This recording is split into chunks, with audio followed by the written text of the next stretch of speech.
నమస్కారం. ఆంధ్రప్రదేశ్లో communist party of India అంటే సిపిఐ ఒకేసారి కొన్ని కీలక అంశాలపై వరుసగా నిరసన కార్యక్రమాలు ప్రకటించినట్లు వార్తలు చూస్తున్నాం. అవును. ఇంతకీ వాళ్ళు ఏ ఏ సమస్యల మీద ఫోకస్ పెట్టారు? వాళ్ళ డిమాండ్లేంటే? మరి అన్నిటినీ ఒకేసారి ఎందుకు లేవనెత్తుతున్నారు? అదే మనం తెలుసుకోవాలి. ముందుగా అందరి దృష్టి ఇప్పుడు విశాఖ స్టీల్ ప్లాంట్ పైనే ఉంది కదా, దాంతో మొదలు పెడదాం. సెప్టెంబర్ 4న విశాఖలో అఖిలపక్ష సమావేశం అంటున్నారు. అవును. విశాఖ ఉక్కు కర్మాగారాన్ని ప్రైవేట్ పరం చేయడాన్ని వ్యతిరేకిస్తూ సిపిఐ ఈ మీటింగ్ పెడుతోంది. ఇందులో అన్ని రాజకీయ పార్టీలు, ప్రజా సంఘాలు, కార్మిక సంఘాలు కూడా పాల్గొంటాయని తెలిసింది. అయితే సిపిఐ వాళ్ల ప్రధాన ఆరోపణ ఏంటి? వాళ్లు ఏమంటున్నారంటే కేంద్ర ప్రభుత్వం ఈ ప్రైవేటీకరణ ప్రాసెస్ని చాలా స్పీడప్ చేసింది అని. అదే వాళ్ల మెయిన్ కంప్లైంట్. స్పీడప్ చేసిందనడానికి వాళ్ళు ఏమైనా ఉదాహరణలిస్తున్నారా? కొన్ని నిర్దిష్టంగా చెప్తున్నారు చూడండి. ఇప్పటికే 300 మంది కాంట్రాక్ట్ వర్కర్స్ ని తీసేశారని అంటున్నారు. అంతేకాదు, ఇంకో 1017 మంది పర్మనెంట్ ఎంప్లాయీస్ ని కూడా తీసేసే ఆలోచనలో ఉన్నారని, ఇంకా సెప్టెంబర్ 10 కల్లా ప్లాంట్లోని 42 డిపార్ట్మెంట్స్ ని ప్రైవేట్ వాళ్లకి టెండర్ ద్వారా ఇచ్చేస్తున్నారని ఇలా ఆరోపిస్తున్నారు. ఇది నిజంగా సీరియస్ విషయమే. ఎందుకంటే గతంలో విఎస్పీ కోసం పెద్ద పోరాటమే జరిగింది. 32 మంది ప్రాణాలు కూడా కోల్పోయారు కదా. మరిప్పుడు రాష్ట్ర ప్రభుత్వం పాత్రపై సిపిఐ ఏమంటోంది?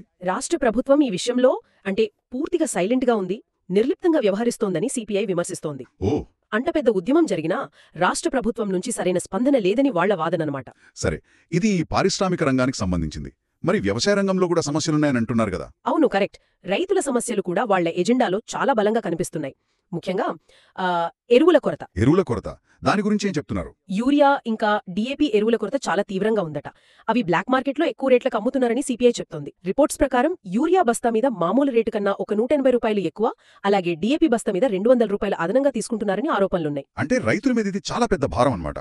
దీని మీద వాళ్ళ యాక్షన్ ప్లాన్ ఏంటి? ఈ ఎరువుల కొరత తీర్చాలి, సప్లైని రెగ్యులరైజ్ చేయాలి అని డిమాండ్ చేస్తూ సెప్టెంబర్ 8న రాష్ట్రవ్యాప్తంగా మండల కేంద్రాల్లో ధర్నాలు చెయ్యాలని నిర్ణయించారు. క్షేత్రస్థాయిలో రైతుల ఇబ్బందుల్ని ప్రభుత్వం దృష్టికి తీసుకురావాలనే ప్రయత్నంలా ఉంది. అవును. ఎరువులతో పాటు ఉల్లి రైతుల సమస్య కూడా ప్రస్తావనకొచ్చింది కదా. కర్నూలు జిల్లాలో పరిస్థితి ఏంటి? కర్నూలు జిల్లాలో కరువు వల్ల ఉల్లి రైతులు చాలా నష్టపోయారని సిపిఐ అంటోంది. ఇప్పుడు మార్కెట్లో క్వింటాల్ ఉల్లికి కేవలం 500 నుంచి 600 రూపాయలు మాత్రమే వస్తోందట. అయితే పెట్టుబడి ఎంత అవుతోంది వాళ్ళకి? ఎకరా సాగుకి దాదాపు 1,50,000 రూపాయలు ఖర్చవుతోందని రైతులు చెప్తున్నారు. 1,50,000 ఖర్చు పెడితే 500-600 వస్తోందా? అవును. అందుకే ప్రభుత్వం క్వింటాల్కి కనీసం 2,500 ఇచ్చి కొనాలని ముఖ్యమంత్రి చంద్రబాబు నాయుడుకి సిపిఐ లేఖ కూడా రాసింది. ఈ గ్యాప్ చూస్తుంటేనే అర్థమవుతోంది వాళ్ల కష్టం. సరే, పరిశ్రమలు, వ్యవసాయం, ఇంకా వేరే అంశాలు కూడా ఉన్నాయా? ఉన్నాయి. విజయవాడలో ఆపరేషన్ బుడమేరు విషయంలో ప్రభుత్వ వైఫల్యం గురించి కూడా మాట్లాడుతున్నారు. ఆపరేషన్ బుడమేరు అంటే వరదల తర్వాతనా? అవును.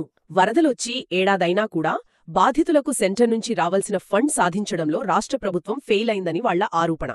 దానికోసం సెప్టెంబర్ 11న విజయవాడలో ధర్నా చేస్తారంట. అంటే పౌర సమస్యలపైన పోరాటం చేస్తున్నారు. అలాగే రిజర్వేషన్ల విషయం కూడా ఉంది కదూ. ఇది సామాజిక న్యాయానికి సంబంధించింది. స్థానిక సంస్థల ఎన్నికల్లో, ఉద్యోగాల్లో తెలంగాణలో ఇస్తున్నట్టు బీసీలకు 42% రిజర్వేషన్లు ఇవ్వాలని కోరుతున్నారు. 42%? అవును. దానికోసం సెప్టెంబర్ మధ్యలో ఒక పెద్ద సమావేశం పెట్టే ఆలోచనలో ఉన్నారట సిపిఐ వాళ్లు. ఇప్పుడు ఇవన్నీ కలిపి చూస్తే విశాఖ స్టీల్ ప్లాంట్, ఎరువులు, ఉల్లి రైతులు, బుడమేరు, బీసీ రిజర్వేషన్లు చాలా భిన్నమైన సమస్యలు. వీటన్నిటినీ సిపిఐ ఒకేసారి ఎందుకు టేకప్ చేస్తోంది? వాళ్ల వ్యూహం ఏమై ఉంటుంది? దీన్ని కొంచెం మనం విశ్లేషిస్తే పారిశ్రామికం, వ్యవసాయం, పౌర సమస్యలు, సామాజిక న్యాయం, ఇలా మల్టిపుల్ సెక్టర్స్లోని ఇష్యూస్ని ఒకేసారి రేజ్ చేయడం ద్వారా ప్రభుత్వం మీద ప్రెషర్ పెంచాలని సిపిఐ ట్రై చేస్తున్నట్లు అనిపిస్తోంది. ఒకేసారి అన్ని వైపుల నుంచి ఒత్తిడి తేవాలని అనుకుంటున్నారా? అవును.